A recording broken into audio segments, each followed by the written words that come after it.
Welcome to Realm Painters. In today's video, this is episode 3 of the Lumineth Spearhead series. In today's video, we'll be painting the Venari Sentinels. In this video, I would say the difficulty level is pretty similar to the Warden episode. It's kind of the same technical painting, however, I would say the model itself is where it gets difficult, only because the bow and arrow is kind of in their face, so you kind of have to go around with that, but other than that, it should be pretty similar. But if you like today's video and want to see more Spearhead series or any tutorials, just comment down below what you want us to do and maybe we'll do it. But other than that, let's get to painting.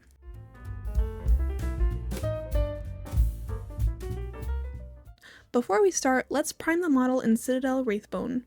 Beware though, you may be able to see that I may have went a bit too heavy on the primer, mixed with priming in the cold, so I did make it crust in some areas. Don't do what I did and prime it right. Anyways, as always, I'll start with the head, and with that we'll base coat the plume in Lothern Blue, which should take 2 coats.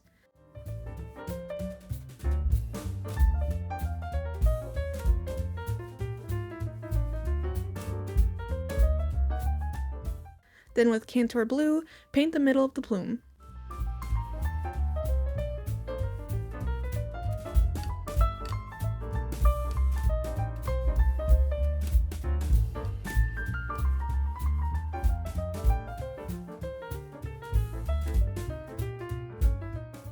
Now we'll quickly highlight both color sections, starting with the Lothern areas with Blue Horror. Make sure you only add these highlights on the top of the plume strands.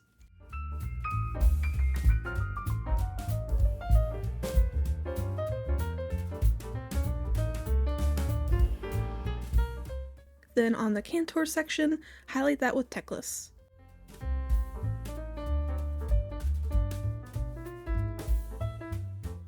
Let's finish up the plume by painting the gems in the middle with Liberator Gold.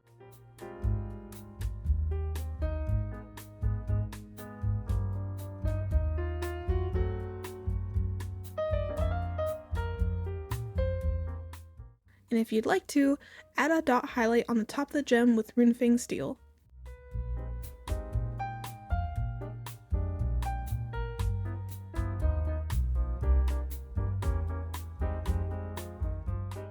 Let's base coat the face and neck in Kislev Flesh.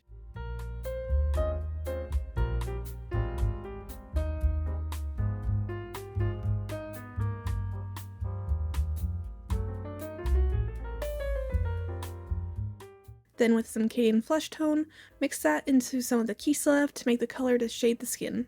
Make sure to add this in the inner corners of the eyes, bottom of the nose, bottom of the lips, and the creases in the neck, including where the neck meets the helmet.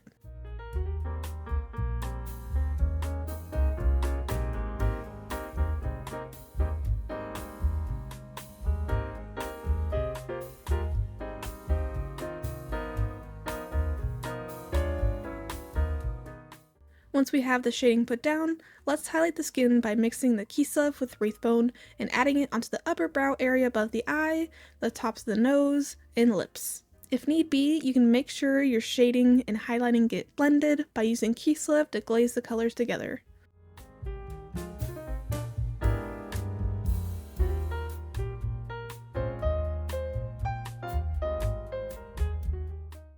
Now the base of the skin is complete, let's add the eyes by first adding the eyelashes. We'll use dried bark for this, and with a small brush, paint the upper eyes in a little section on the bottom outer corners.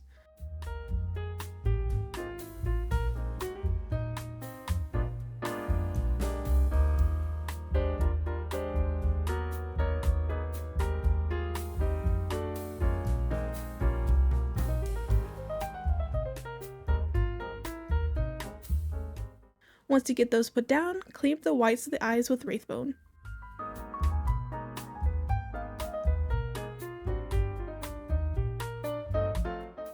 You can keep the eyes like this if you'd like, however, if you want to add irises, start with Lothern Blue and add a dot on each side.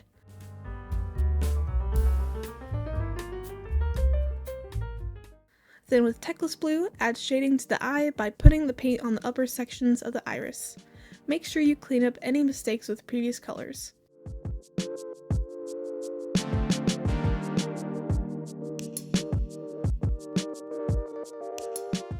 Now that the skin is complete, we can continue onto the rest of the helmet.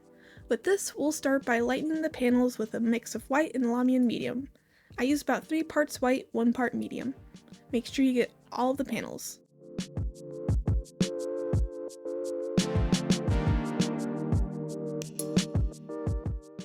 Once this is completely dry, use watered down Agrax Earthshade and outline each panel.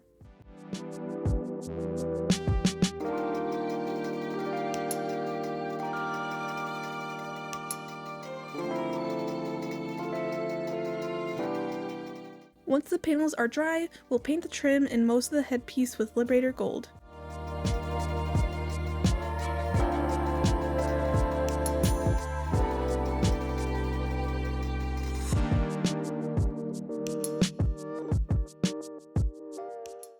Then, with Runefang Steel, edge highlight all the sections.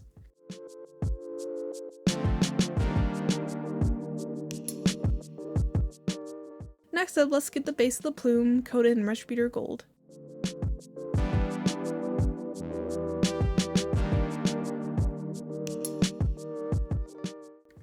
Then, before highlighting, give it a wash of Raglan Flesh Shade.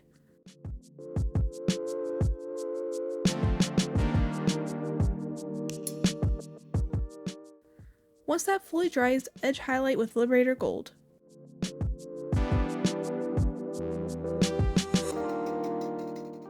Lastly, for the helmet, let's paint the gem with a base coat of lilac.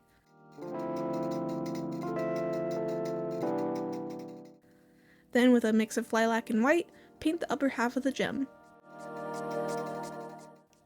Then, with about 3 drops of white mixed with 1 drop of lilac, add a small dot highlight on top, and the head is complete.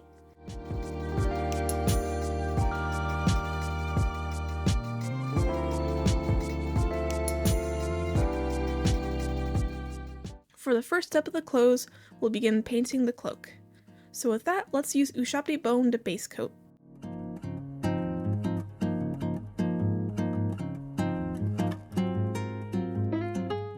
Now with some Morghast Bone, paint the inner creases of the cloak to add some shading. If need be, use some Ushabti to glaze over the edges of the Morghast to smooth out the gradient.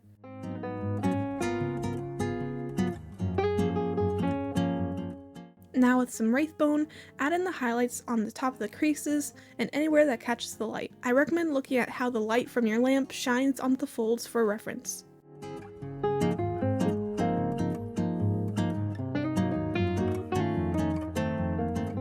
Now that you have the cloak complete, here's an optional step where you use some watered down Agrax and paint into that crevice between the cloak fabric and trim. This just gives it an extra bit of detail if you wanted it more similar to the box art.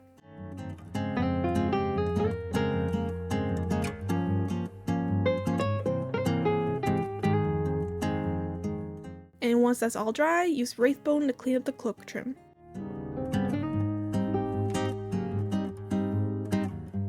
Before I continue on to the other sections, I'll use Dryad Bark to paint the inner section of the sleeves. Make sure to keep a Wraithbone outline around the sleeve section for the trim.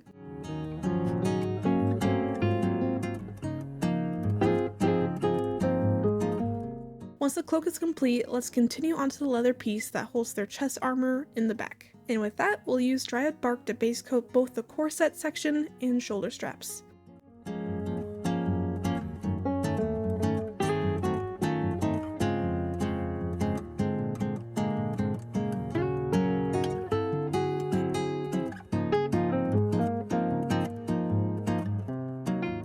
Then with some Steel Legion Drab, highlight all the edges. If you'd like, I also did those steps on the leather straps that holds the quiver and the leg shield.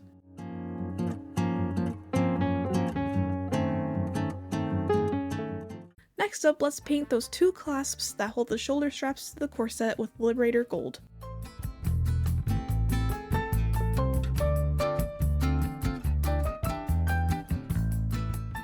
Then with Runefang Steel, add a dot highlight on top of each clasp. Then onto the string, base coat it in Techless.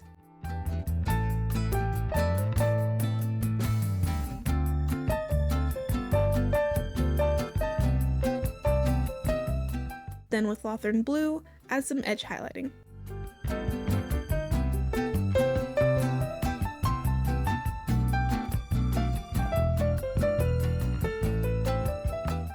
Now that we got that section completed, let's continue on to their shirt and pants. Base coat them in Fenrisian Grey.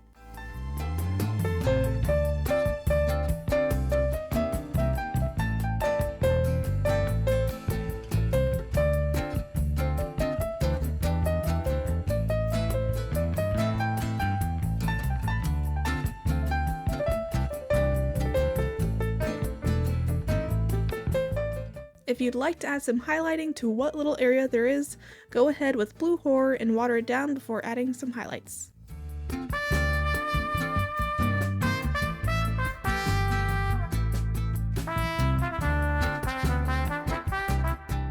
Next up, we'll continue onto the skirt with a base coat of Cantor Blue.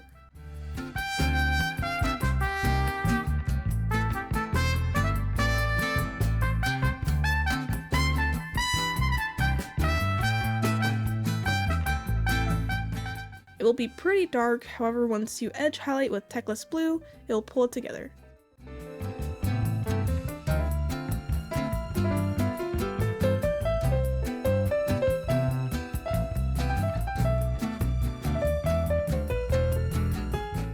Then once the highlight is complete, use Lothern Blue to add that little trim color near the bottom.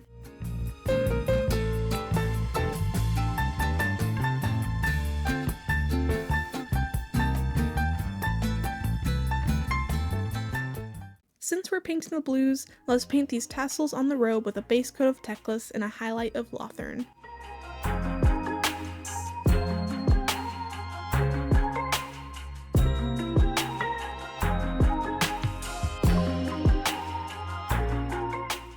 Lastly, let's paint the boots and gloves with a base coat of Dryad Bark.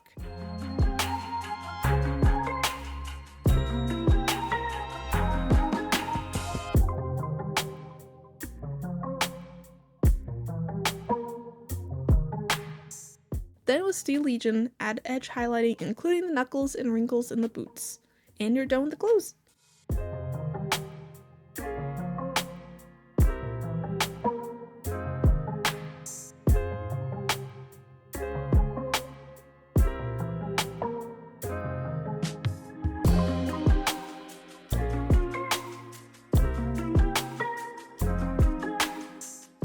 The first thing we'll start on the armor will be the flat panels.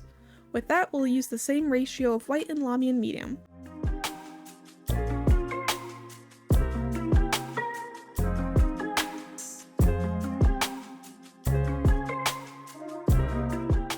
Then with watered down Agrax, outline all the edges around the flat panels, including around the symbol on the chest.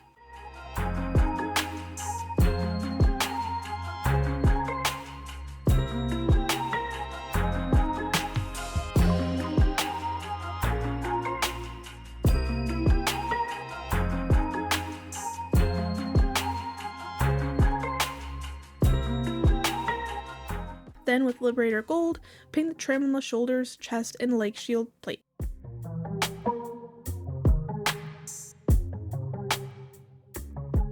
Then with Runefang Steel, edge highlight the trim.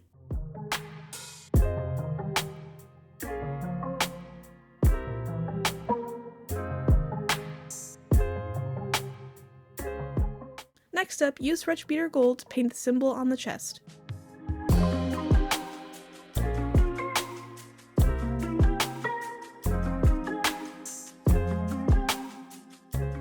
If your model also has a little charm like this, paint it with Wretchbeater Gold as well while you're at it. Then use Rakeland Flesh to wash both the symbol and the charm.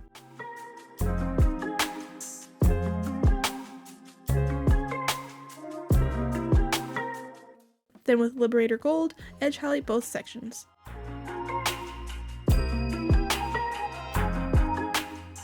Now with the last part of the armor we have left is the string and the chest plate. Like how he paints the string in the back, we'll base coat that with Techless Blue.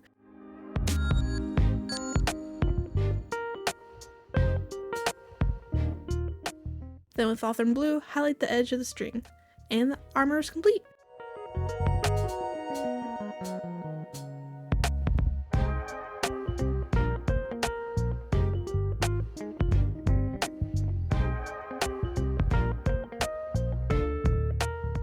Now the last section left will be the weapons. I'll go ahead and start with the bow by base coating the wood, including the arrow in Dunbull Brown, which you might see I've forgotten to paint the arrow, but don't you forget.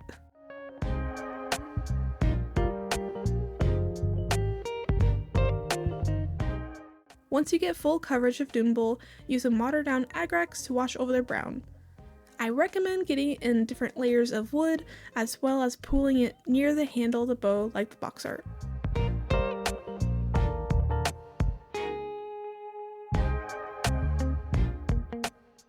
Next up, let's paint the handle and string connectors in Retributor Gold.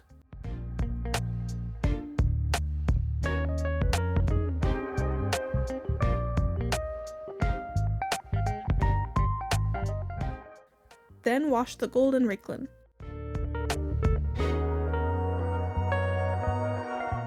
Once dry, use Liberator Gold to highlight the edges and add dot highlights onto the bulbs on the bow handle.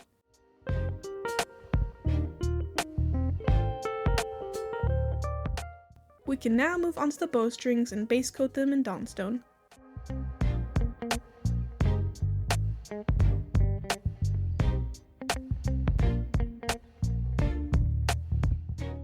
Then with Gracier, add edge highlighting.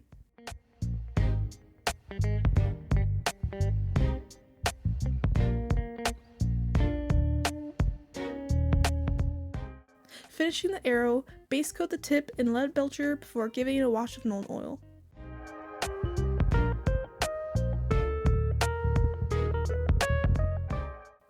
Then with Runefang Steel, highlight the rim of the arrow and point. Once you're done with the tip, base coat the feathers in Fenrisian Grey.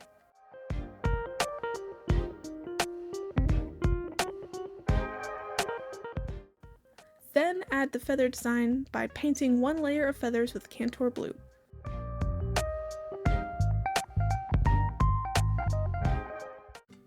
Lastly, paint the tips of all the feathers in Blue Horror and the bow is done.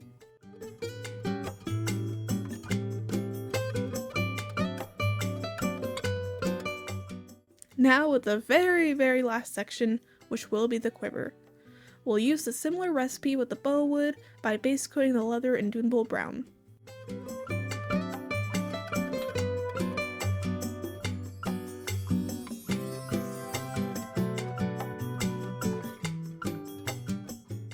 Then with Agrax, wash all of the brown.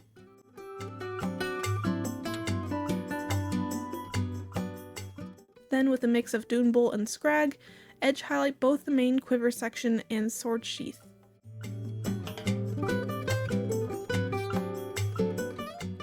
Now onto the golden sections, base coat it all in Retributor Gold.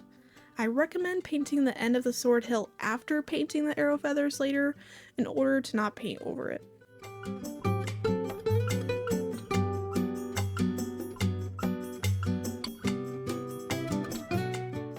Once you have all the sections base coated, get some Ricklin and wash all of the gold.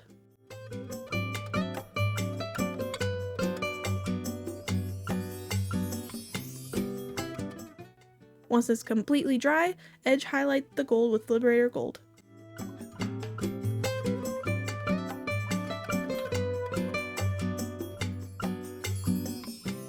Next up, let's paint the hilt of the sword with a base coat of Corn Red.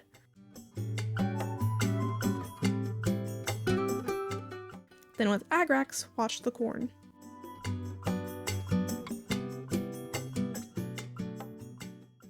Once it's fully dry, go back with corn and highlight the edges. Before we continue onto the feathers, let's paint all of the blue sections by base coating it all in Techless Blue. Don't forget to include the stitches on the bottom of the quiver.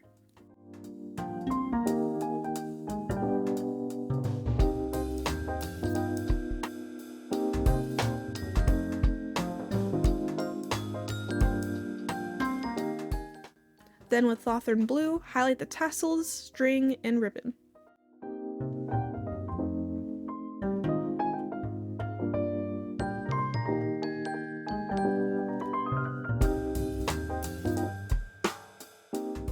Now that we got most of the quiver done, except that little piece that we want to do after, let's continue onto the arrows themselves. With that, base coat the wood in Dune Brown.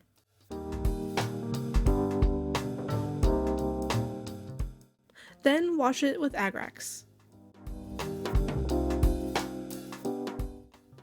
Now highlight with a little bit of scrag on the tips.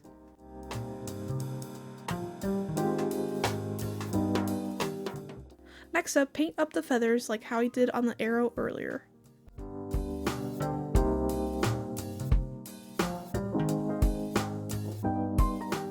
Once that's done, we can go back with Retchbeer Gold and paint the tip of the sword and use the same recipe like earlier with washing and highlighting. And the model is finally complete!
And with that, now you only have one more model to do in the Lumineth Spearhead. Making this tutorial, I noticed that I've gotten much more comfortable with painting the Lumineth. When I first started painting them, I did paint a Sentinel, and that was so hard at first. I think because I was painting them with like bits of the model separated, it just did not turn out great. But now I feel like I've gotten much better, so I guess we'll see how painting the last model, the Senari Cathalar, will go, and I guess we'll test out my skills. But if you are enjoying this series, just let us know what other series you'd like to see us do, and if you have any other suggestions, just let us know. But other than that, I guess we'll see you in the next realm.